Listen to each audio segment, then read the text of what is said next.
Hello दोस्तों, आज मैं आपको सुनाऊंगा बदले की आग, एक मज़ेदार कहानी। एक राजा के पास कुंतनी नामक एक चिड़िया थी। वह बहुत ही भद्र और बुद्धिमान थी। राजा उसी चिड़िया के द्वारा दूसरे राजाओं के पास संदेश भिजवाया करता था।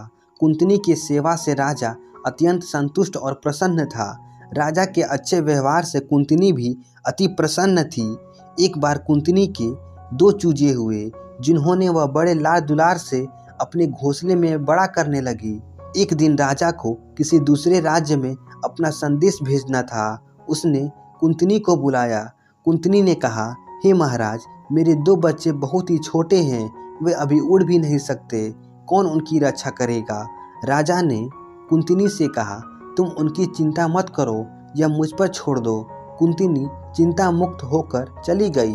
कुंतनी के जाने के बाद उसके घोंसले के पास राजा के बच्चे खेलने लगे और उन्होंने कुंतनी के बच्चों को मार दिया।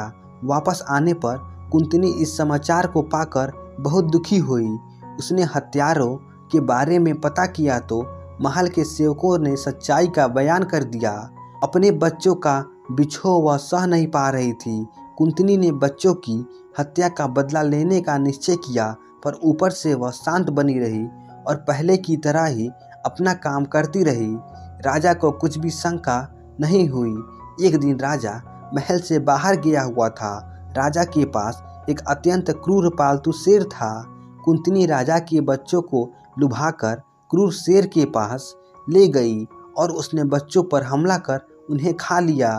कुंतनी ने अपने बच्चों का बदला ले लिया। हालांकि अब वो भयभीत हो गई कि राजा उसे मरवा देगा, इसलिए उसने महल छोड़ने का निश्चय किया, पर पहले उसने राजा से मिलना आवश्यक समझा।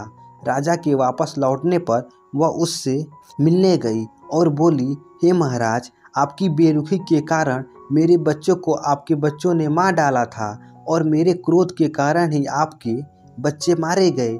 आपके राज्य में सदा मुझे आदर सत्कार मिला है, पर अब मैंने यहाँ से जाने का निश्चय कर लिया है, कृपया मुझे जाने दें। राजा बुद्धिमान, विवेकशील और नैतिक गुणों से भरपूर था।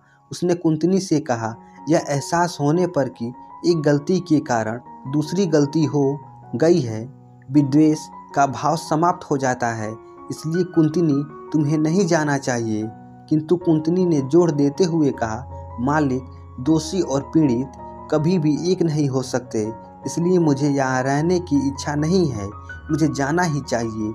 एक बार फिर राजा ने उसे समझाने का प्रयास करते हुए कहा, कुंतनी, दोषी और पीड़ित सत्या मिल सकते हैं, एक हो सकते हैं, पर उसके लिए पिछला सारा बैर भुलाना होता है। मैं बस यही कहूँगा कि तुम्हें नहीं जाना चाहिए। कुंतनी ने उत्तर दिया, मालिक, मेरा निर्णय पक्का है, मैं अब यहाँ नहीं रहूँगी। कुंतनी ने राजा का अभिवादन किया और हिमालय पर्वत की ओर उड़ चली। इस कहानी से हमें यह सीख मिलती है कि रिश्ता विश्वास पर ही फलता फूलता है। तो दोस्तों, आशा करता हूँ ये कहानी आपको अच्छी लगी होगी। ऐसे ही मज़ेदार कहानियाँ सुनने के लिए हमारे चैनल को सब्सक्राइब कर दीजिए।